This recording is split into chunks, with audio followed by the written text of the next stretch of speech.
Sanbonani, good evening, Dumelang. Welcome to episode 135 of the Private Property Podcast. I'm your host, Zama. It's the Monday edition of the Private Property Podcast. I do hope that you've had a great weekend, you're well rested, and got to spend a little bit of time with some friends and family. Of course, staying safe.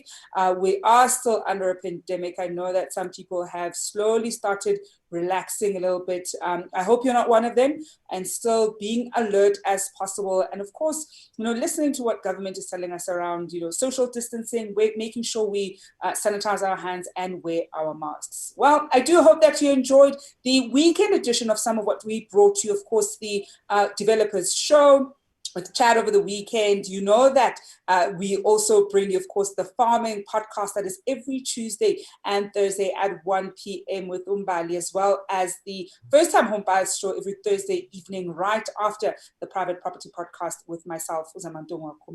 So we certainly do always bring you the best of the best when it comes to property, and really hope that you enjoy what's on offer, enjoy what's on this menu, and of course always have your picking of what to have a nibble at. And this evening, part of what we're having a nibble at is the property development management for critical considerations. And I think, I was actually speaking to my guest of air and talking about how when you look at property development management, it's a lot, as one could imagine. And Wits has a whole master's program in it. I was, sharing with my guest that the program is quite intense. I'm in the program, and there are various aspects that can be quite overwhelming. But it is one of those things that you can talk for a very long time about. So we really are going to, understand some of the basics when it comes to property development and management, and some of the things that you want to get right the first time around. Because oftentimes when you don't get the planning part right, you're very likely going to come across quite a lot of challenges further down the road. So that's certainly what we're going to be exploring this evening. And my guest is none other than Mboweni, who's the CEO of Transcend Residential Property Fund. Usoli, good evening, and thank you so much for joining us. Good evening, Zaba, and good evening to everyone out there. I hope we're going to have a great show today. We certainly are going to have a great show, Solly. We've got viewers watching us from your Facebook, Twitter, Instagram, as well as YouTube. Welcome to all of you across our social media platforms. I know that the Top Fan Gang is also out in full force. I did say that we must see who's in the Top Fan Gang on Instagram, on YouTube. I think they're slowly, starting to emerge. So we'll get a better sense of who those people are.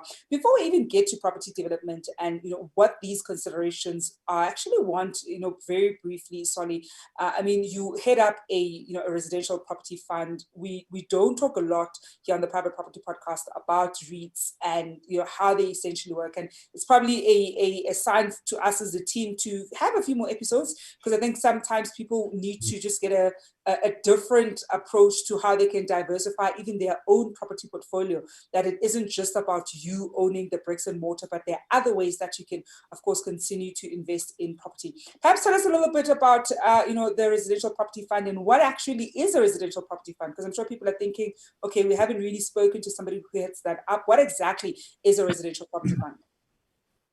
Okay, thanks, Zama. Yeah, I think it's important that we look at always, all other avenues that are there to get involved in property. We all, once you start talking property, people think, yes, you need to be a developer or you need to own buildings, which is direct ownership. But there are other ways out there. And being a unit holder or a shareholder in a listed property fund, be it commercial or a specialist property fund like storage, like ourselves, being a residential fund focusing on affordable housing. It's also another way of having ownership to property, and it's probably one of the best way to get diversity in owning property. So just a few stats on Transcend as a residential REIT. We own about 4,700 and odd units throughout the country. Those are in residential estates of 3-story walk-ups to 4-story walk-ups in the main. These are security estates. Some of you might be staying in those properties and you don't know that it's owned by Transcend because the manager is a different company. But in a nutshell, all the income that we collect from those properties, we pool them, and at the end of the first half of the year, when we have made money, after paying off the loans that we have with the bank, we distribute that income. At least 75% of that income that we collect, we distribute to the shareholders.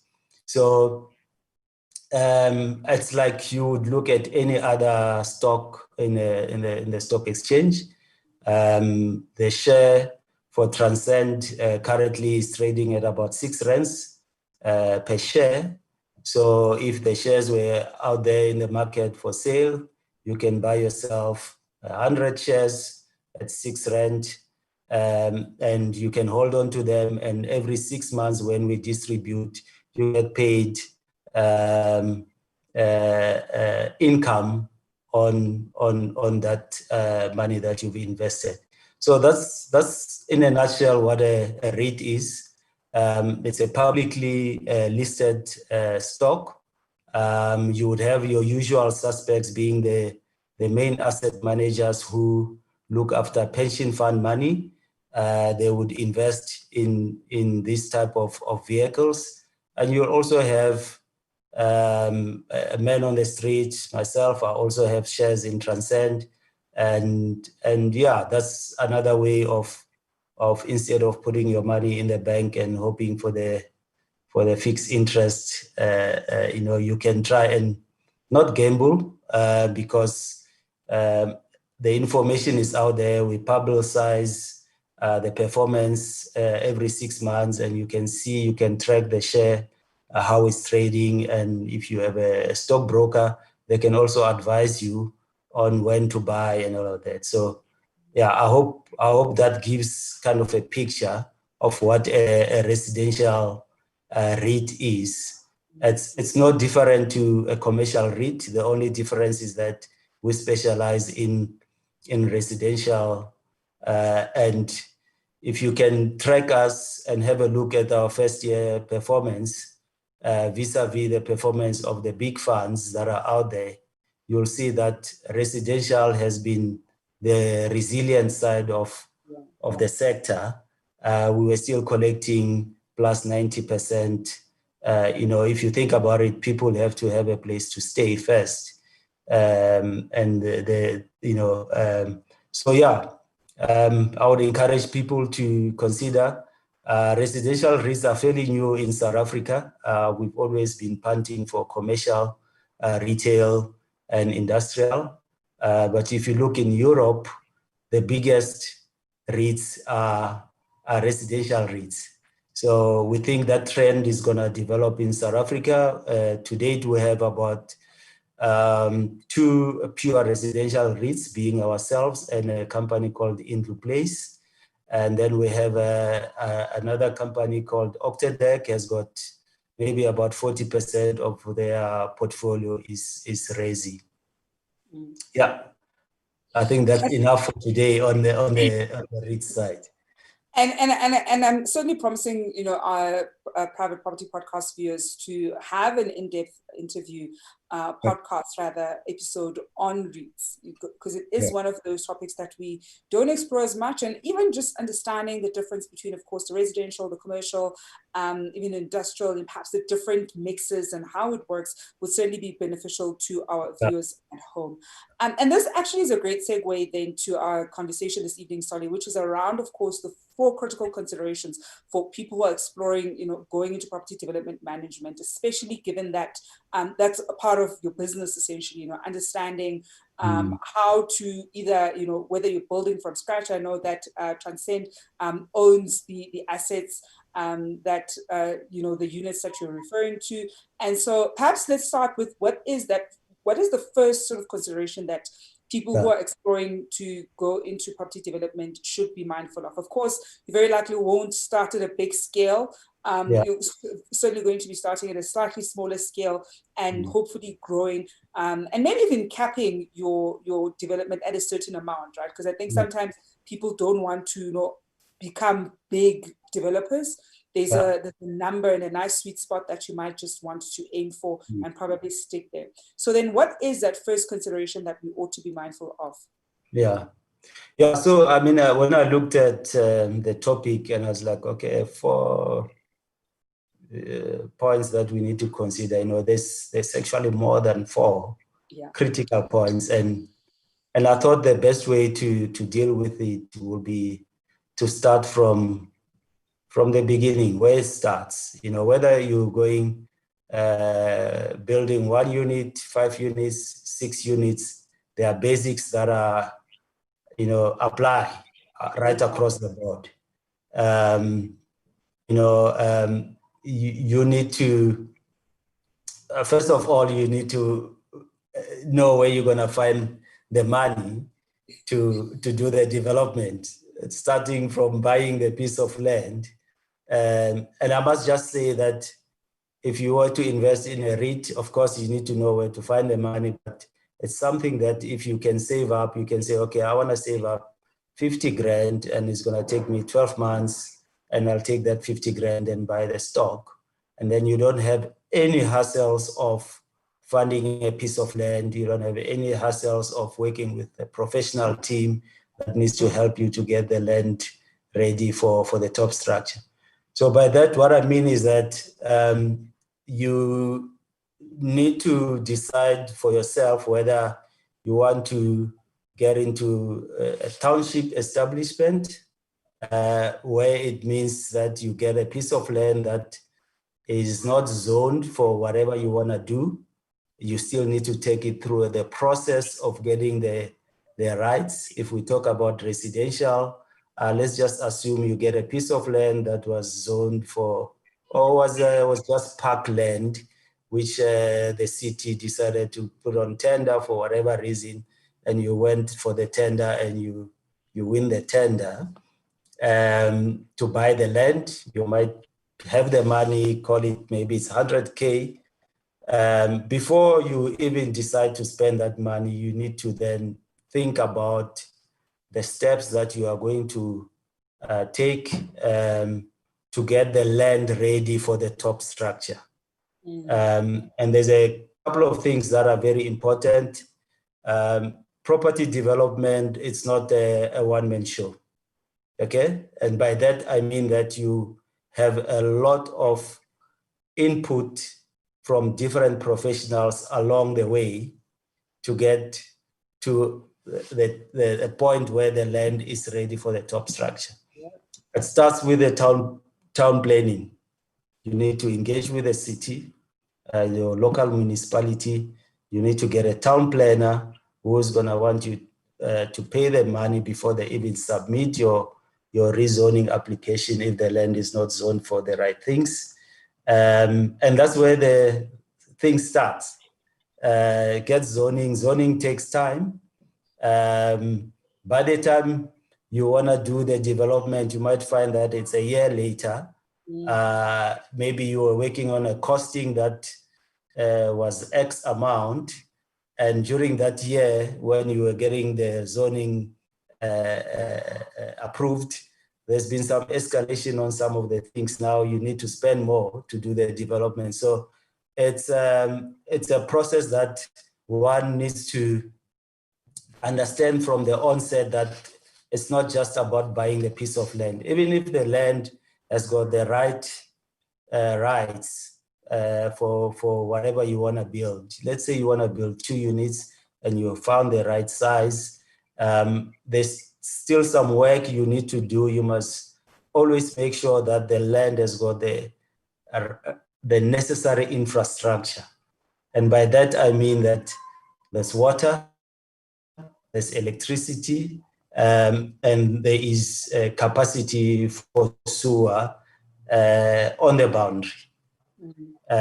Because that can be a hidden cost if you don't do your checks for that. You might find that in order to bring water to the site, you need to dig a certain 100 meters or 200 meters, and you find that in your budget, you never budgeted for that because you haven't done your homework upfront. I'm going to be jumping around, but all of these things are important. So one is, is your land ready for what you want to build? Okay, that's the first thing. Okay, if it's ready, has there been any studies done on the actual soil conditions? We call it a geotech. Okay, I'll tell you a story. When I was working for Liberty Properties, we were doing the extensions at Sandton City some years ago. Some of you would know those extensive extensions we did there. I was one of the development managers there. And we did a geotech. But the geotech didn't tell us how far we're gonna hit water. It told us there's a serious rock, but it didn't tell us that the water table was much higher than where it was. Yeah. So we planned for the rock, we didn't plan for the water. So imagine we hit water and now we had to deal with the water. We had to find a solution, and that's the cost. So you need to know that piece of land that you're buying, if you want to build a high-rise building, the foundation is different from a single-story building. So what is the soil condition? Is it clay soil? Is it sandy soil? Or is it just normal soil? Some of the things we need to check for. And unfortunately, you can't do it unless you are a qualified civil person, and it's not an everyday thing. You can't just take over and pull out the soil and say, no, I'm good. So all of these studies... And I think, sorry to interrupt you there. I think one of the big things with what you're saying is it becomes so crucial to work with a team of experts, because I think we often probably underestimate that even in a small development, you could perhaps, gotten that land, Ekasi, and perhaps want to put in 3 or 4 units, that even in a small scale project of that nature, is so crucial for you to be working with a team of professionals. It's not something that you should try to probably project manage all by yourself, but you need the professionals whose job really is to do that, whether it's from working with a quantity surveyor who gives you a good sense of, the balance sheet really of the project, down to, of course, the right architects and civil engineers that are going to help you along the way, especially the moment you're looking at perhaps making it, 2 floors or whatever the case is. Just understanding the building dynamic and what else goes into building a structure of that nature. I want us to go for a quick break, and after we go to this break, I actually want us to spend a little bit of time not just exploring the other considerations, but a little bit on zoning, because I think what we're certainly seeing, especially with now the rise of building, bachelor apartments or back rooms, Ekasi, not everybody's following, I'll say, they're properly zoning the areas. So almost a conversation around the best way to tackle zoning, because we are seeing that there's quite a lot of these units being built, and that sometimes zoning isn't adequately done. But also for a developer who then does want to do zoning, when you were mentioning how it's something that can take time. So how do you then mitigate waiting for the right approvals before you you start your particular project? We're going to go for a quick break and we'll be back just after this.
Welcome back to episode 133 of the Private Property Podcast. I'm your host, Zama Khumalo. It's the Monday edition of the show, and this evening we're looking at property development management, the 4 critical considerations if you want to go into property development management. My guest is Mboweni, who's the CEO of Transcend Residential Property Fund. And I think some of the things that he's mentioned as being really crucial is, and I love this one, is your land ready for what you want to build? I think oftentimes a lot of people, we get excited about seeing land. Sometimes I see land that's priced at a really good price point, and you're thinking, this is probably, the land that I want in order, or the land I should acquire in order for me to build whatever it is that you want to build. But really understanding whether or not it is ideal for the project that you want to do is so crucial. Sometimes maybe the reason why it's, at the price point that it's at is because it's not suitable for quite a lot of types of developments. So understanding those things becomes so crucial. And then also, of course, finances are always going to be important with property. I always say this: property is finance. The sooner we all have, a fundamental understanding that really it's a finance game, the easier it is. So knowing where you're going to get your money or how you're going to get your money is also a really important consideration when you want to go into property development, because it is a project. And it is a project that is often going to require quite a lot of money. There are various stakeholders. So knowing where the money is coming from and where the money is also going to be going becomes important. And of course, part of how you find out where the money is going to be going is working with that team of professionals. Sometimes people kind of, overlook this one and think, no, man, I can probably do it myself, get 2 or 3 people to help you out. But you really do want to work with, the right power team, as we sometimes call them, who are going to help you on this journey from, your accountant, perhaps your quantity surveyor, certainly your civil engineer, perhaps your architect. These are, and even your builder, these are the people who are very important in the project that you're about to embark on. And of course, understanding zoning. And I did say to Solly before the break that I wanted us to explore a little bit about zoning and how we should be looking at zoning, because I think there are, 2 sides. Let's look at these sort of 2 dominant sides. I mean, on the one hand, we're seeing a lot of developers who break ground and build all the way up without any zoning effectively being done. And then on the other hand, you probably might have a developer who submits all the relevant paperwork, but as Usoli mentioned earlier, zoning does take quite a significant amount of time. So how do we deal with these 2 different kinds of developers? So I think let's start with the one who's building and doesn't even have ambitions of following due process in as far as making sure that the place that they've bought is zoned adequately for them to be able to build up. Yeah. So unfortunately, it happens a lot in our areas where we come from, in the townships, because maybe the guys that are supposed to be enforced laws are sleeping, or they're not doing their job.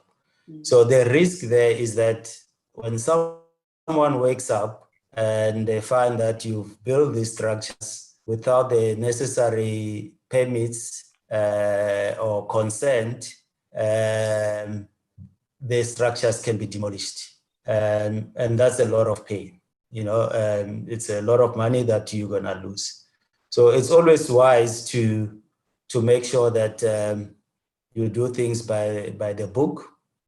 Even if it might take a bit of time, but at least you can sleep at night knowing that you've done things by the book, and you don't have to be paying people to let go of you being reported and those kind of things. So unfortunately, in property development, you can't cut corners. You need to engage the right people.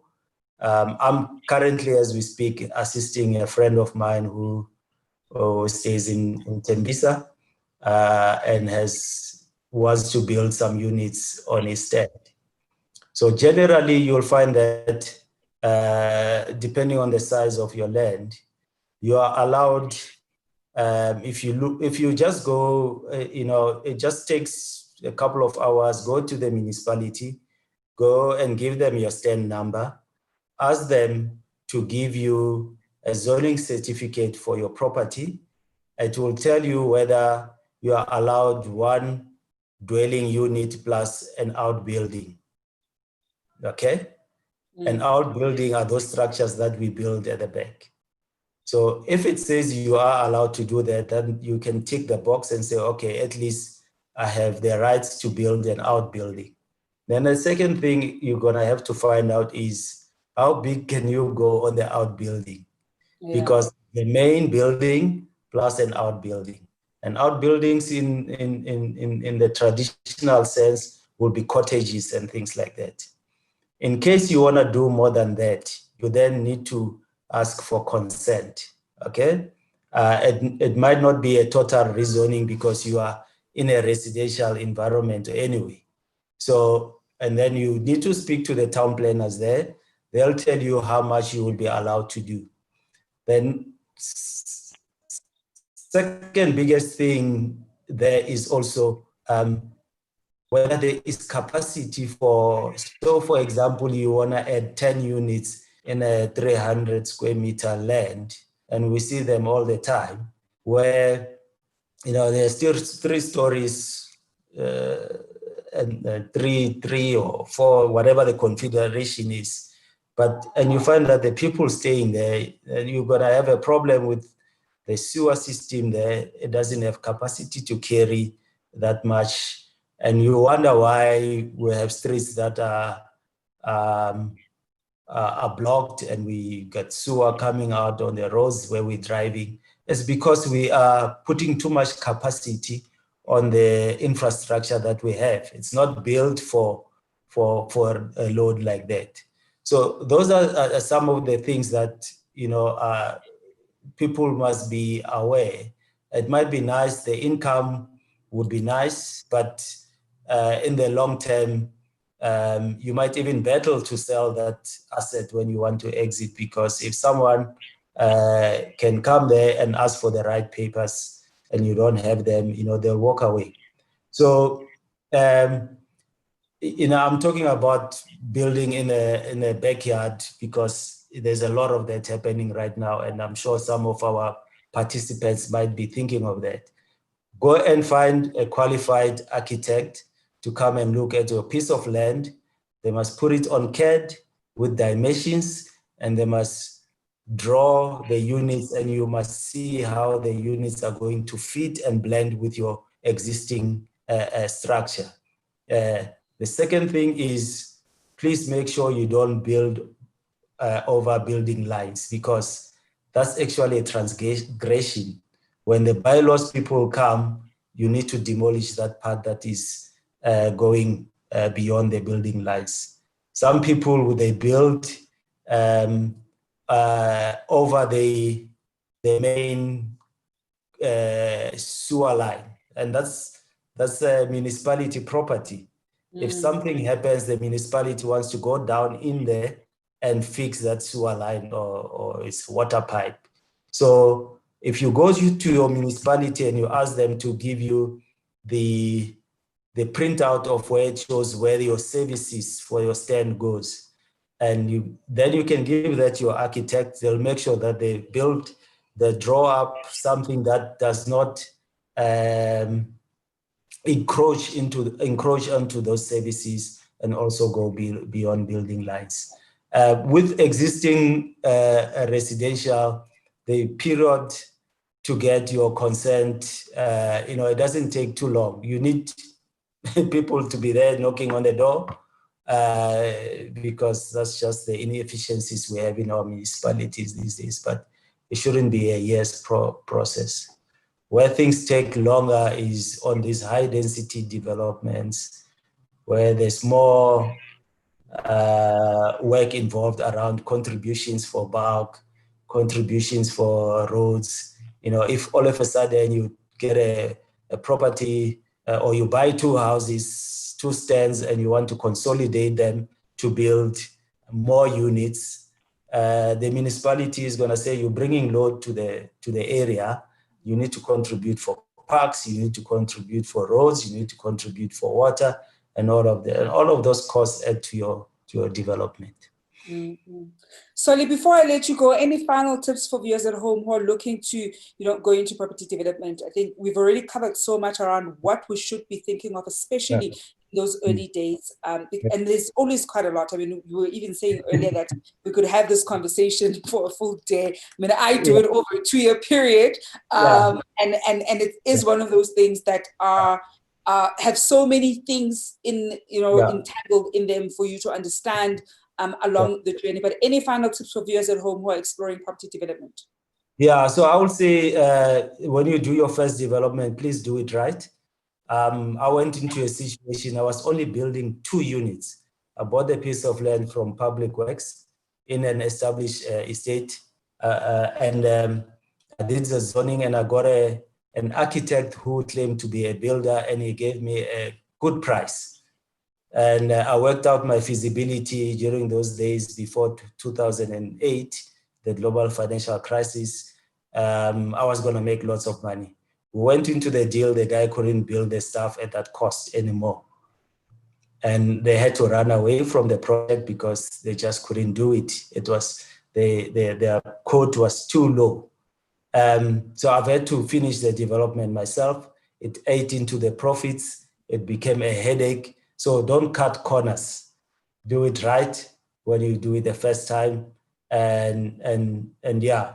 So I think make sure that you get the things that you need for the land. I mean, a feasibility is a topic on its own. Is this thing viable? I mean, today I was just talking more about making sure that the land is ready for the top structure and that we don't transgress. We get the right zoning and all of that, especially if you want to make it a career, because you might end up with assets that are sitting there, but they are illegal. Yeah. And when you want to exit, or if you leave them to your kids, they end up with problems.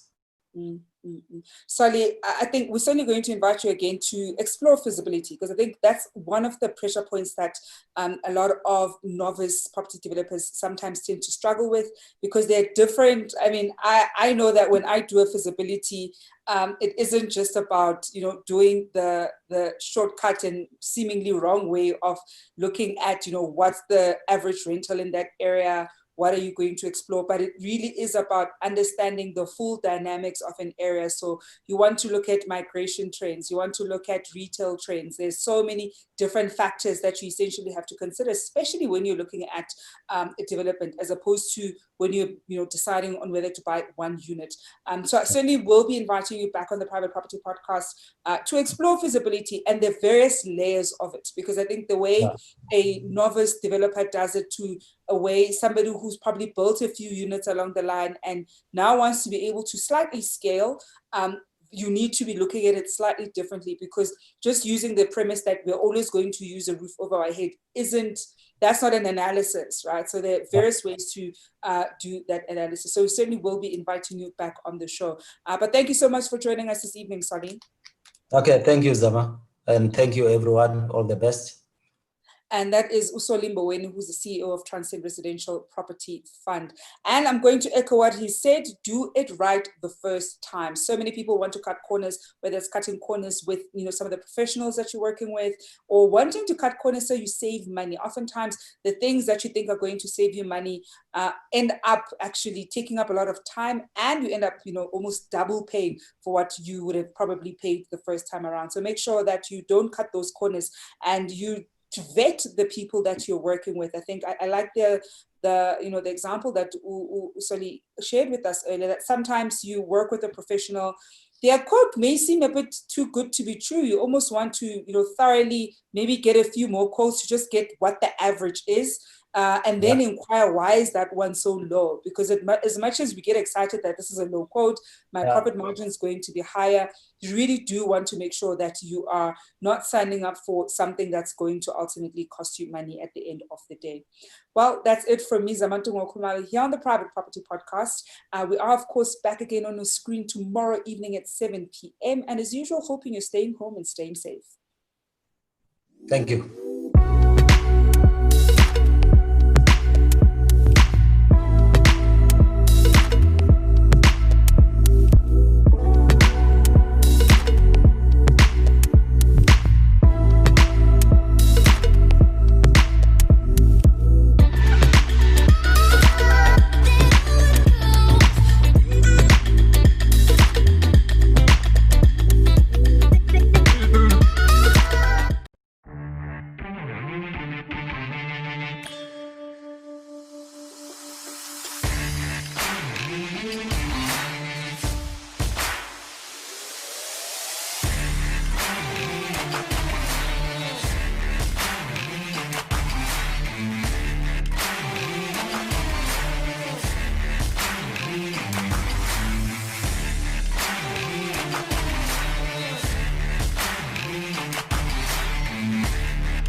Hi, I'm Cornita Bobs.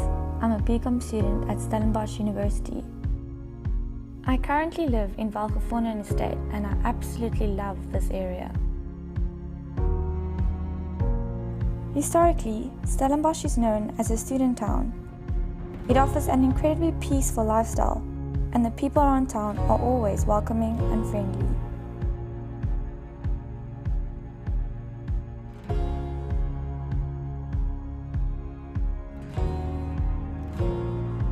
Because it's a small town, there's an amazing community vibe with some really authentic coffee shops and restaurants.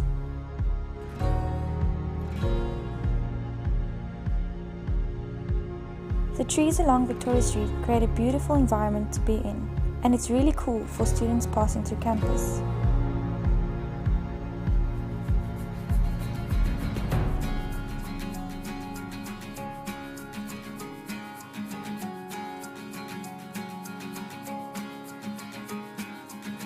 There's some excellent boys and girls schools in the area.